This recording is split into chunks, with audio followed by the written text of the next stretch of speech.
In 1962, the people of Centralia, Pennsylvania, believed they were simply burning away a pile of unwanted trash. They could not have imagined that one ordinary decision would ignite an underground fire that would continue for decades, empty their town, damage a major highway, and transform Centralia into one of America's strangest abandoned places. The lesson left behind was not only about fire or coal, it was about something far more human. The mistakes of the past can become warnings for the future, but only if we are willing to learn from them. Long before Centralia became known as a ghost town, it was a thriving coal community in eastern Pennsylvania. A settlement known as Bull's Head existed there as early as 1811, and coal mining began in the area in the 1840s. Centralia Borough was incorporated in 1866, and the Centralia Colliery opened in 1862. For generations, coal shaped almost every part of life in the community. The town grew around the mines. Workers descended underground to extract anthracite coal from the earth. Families lived in homes clustered along the streets. Businesses depended on miners and their wages. Churches, schools, stores, and local organizations helped create the feeling of a permanent community. Centralia was not simply a place where people worked. It was home. But beneath the streets was a complicated network of abandoned mine workings.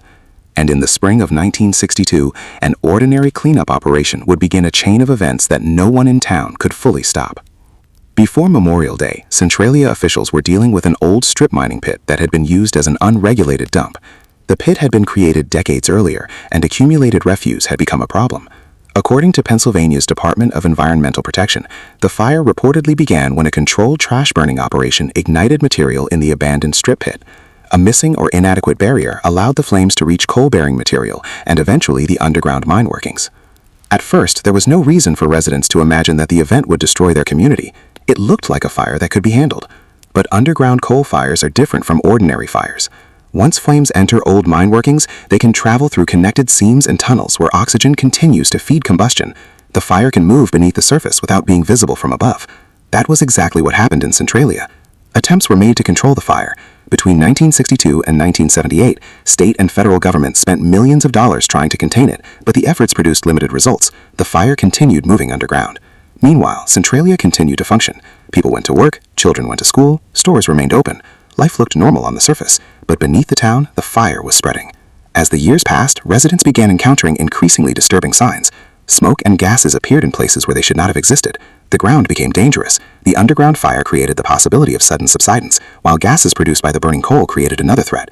Then came one of the most dramatic consequences. A major transportation route through the area, Route 61, suffered severe subsidence damage in 1983. The road had to be stabilized, and eventually the fire's damage forced the highway to close indefinitely. The problem was no longer something that could simply be hidden beneath the ground. The future of Centralia had become a question of public safety. By this point, officials were facing an uncomfortable reality. The fire was extraordinarily difficult to extinguish.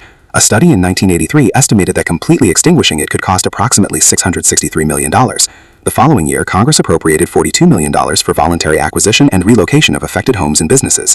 Residents faced an impossible choice: stay in the town where their families had lived for generations, or leave their homes because of a fire they could barely see. From 1985 through 1991, hundreds of residences and businesses were acquired and residents relocated. In 1992, condemnation procedures were used to acquire remaining properties because of the continuing dangers from gases and ground collapse. Centralia slowly emptied. A community that had once contained roughly 1,100 residents in 1962 was reduced to only a handful of remaining property owners decades later. Homes disappeared, businesses disappeared, families moved away. Streets that had once carried the sounds of everyday life became increasingly quiet. Yet the fire remained. It continued beneath the abandoned mine workings. That is what makes Centralia so remarkable. The town did not disappear because of a single explosion or one dramatic natural disaster.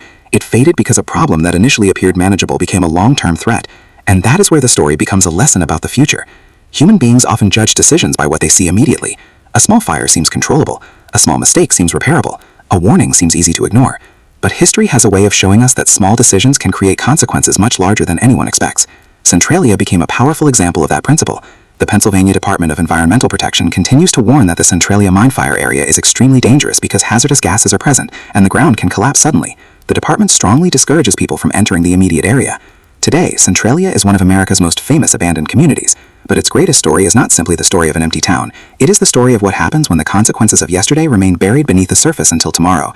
The people who lived in Centralia could not have known exactly how long the fire would burn. They could not have predicted that their town would eventually become almost empty. They could not have known that future generations would study their community as an example of the dangers associated with abandoned mine workings. But history gave the town a strange legacy. Centralia became a reminder that the past never completely disappears. Old mines remain underground. Old decisions leave consequences. Old mistakes can continue shaping lives long after the people who made them are gone. And perhaps that is the most important lesson Centralia offers. The goal of learning from history is not to live in fear of every decision. It is to understand that today's choices become tomorrow's environment.